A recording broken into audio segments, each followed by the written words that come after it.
Hey everyone, Meinke from MLive.com, joined by Justin Rogers. We're in Allen Park. It's about 5 a.m. right now, or it feels like 5 a.m. Lions didn't practice until 8:30 p.m. tonight, which is as late of a practice as I can remember.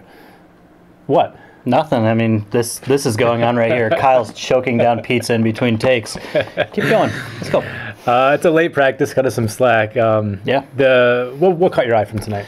Padded practice, under the lights, had a very, almost like high school football atmosphere, and it was a physical session. Mm-hmm. Guys were hitting hard all night long. We even in the other padded practices we've seen this offseason, just the tempo and the hitting has seemed kind of, they've pulled up maybe 50%, and today it was really full bore. Yeah. One guy that really stood out and really kind of popped all practice in the preseason game was Joseph-fauria. Was hitting really hard. There was a linebacker blitz drill where the tight ends and running backs were blocking.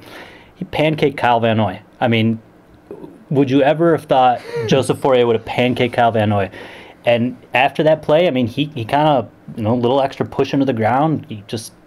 There was an edge with him tonight. It was an edge with a lot of guys tonight. And, I think it was good. I think the team really needed that kind of extra tough session. Yeah, I wrote about Fauria's improvement with the blocking this week, but Van Noy was brought here because of his size, and he can play defensive line as well as linebacker, and I saw that block Fauria just owned him, and so I think that's encouraging, and the edge that you saw. I think we saw that up and down the lineup pretty much.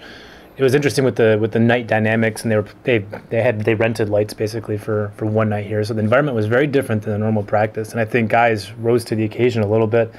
It was relatively empty crowd-wise today with the rains in the area and stuff, and we could hear every word from coaches and from players, and we're not allowed to report stuff like that, but we can say that there was an edge and that guys were fired up, and it to a point where you don't typically see it even for a padded practice. I think that was pretty encouraging. One guy that maybe is not quite at fifth gear was Nick Fairley. Doghouse. Yeah, I think at this point we can talk about being in the doghouse because it's 2 days in a row now where he's repped with the number twos, and Caldwell's tried to dismiss this and make it not a story, but when you're starting defensive tackle and your first round draft pick and a guy you need to play well this year is repping with Andre Fluellen, with all respect to Andre Fluellen, but when he's repping with Andre Fluellen, there's a problem there, and it's endemic. It's too right now with C.J. Mosley. We're hearing things about maybe weight being an issue for Fairley. He could be in the doghouse for that. That's been an issue for him in the past, and so that's certainly on the table. And it's going to be interesting to see how long this goes on for, and if it carries on into the Oakland game. Yeah, sometimes you have to be creative with your questions.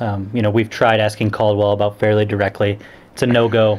So I took a different approach today. I asked about just player accountability and what kind of tools the coach has at his disposal when a player is not meeting the standards the coach expects. And he specifically said we take away reps, we take away playing time.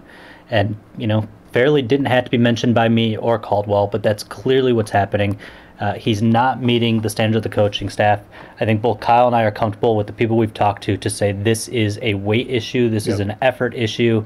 Nick Fairley has, he needs to change the perception to get back in the graces of his coaches, and that starts with his attitude on the field.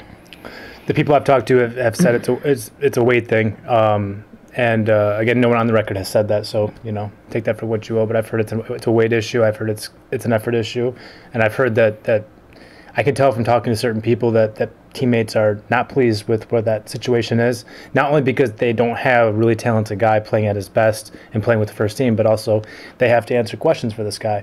A good example of that is C.J. Mosley. Guy keeps to himself, plays hard, had a hell of a practice. He had a hell of a practice tonight, and you noticed it, and I noticed it. He was cracking, and I talked to him after practice, and he's fired up. He said he's found the fountain of youth. He's a 10-year veteran, and he's out there playing with the young guns and playing really well. And then I have to ask about Nick Fairley, and he's a veteran. He's a great leader in that room, and he doesn't mind speaking for the position group. But at the same time, he's answering questions he doesn't want to have to, and that's why guys are, I think, upset a little bit with the situation. Said it before, I've said it again. There's a reason Nick Fairley's fifth-year option was not picked up. It's not a Caldwell guy. This is just the latest reflection of that.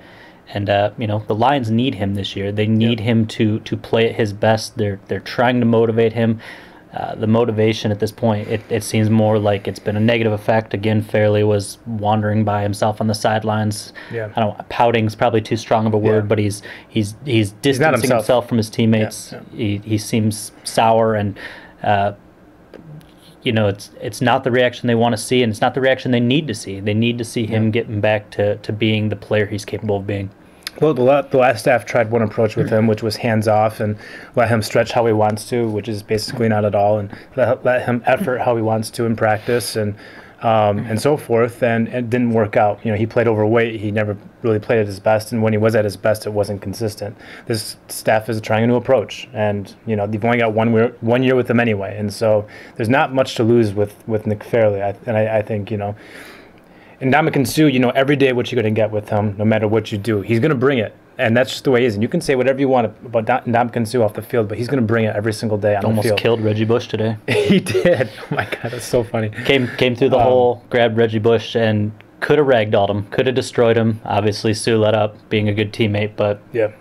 With the juxtaposition with a guy like Suh who brings it every day, with a guy like Fairley who lines up right next to him, and yet you need to coddle him and bring him along and say the right things to him and discipline him in just the right way, just to get him to play at his best. I don't see the situation playing out favorably long term, and we'll see what happens. You never know with the guy's attitude. He could turn it around, and we'll see. But certainly at this point, he's in the doghouse. I mean, the contract is still in play. It'll eventually be a motivator. He's playing for his money next year.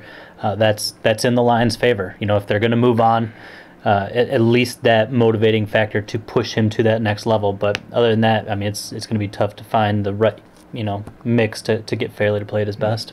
It's what we got. We'll be back here at 2 o'clock. 2 o'clock tomorrow for practice. The last practice before the team heads to the West Coast. For Justin Rogers, I'm Kyle Meinke. Where I'm live. Keep it right here.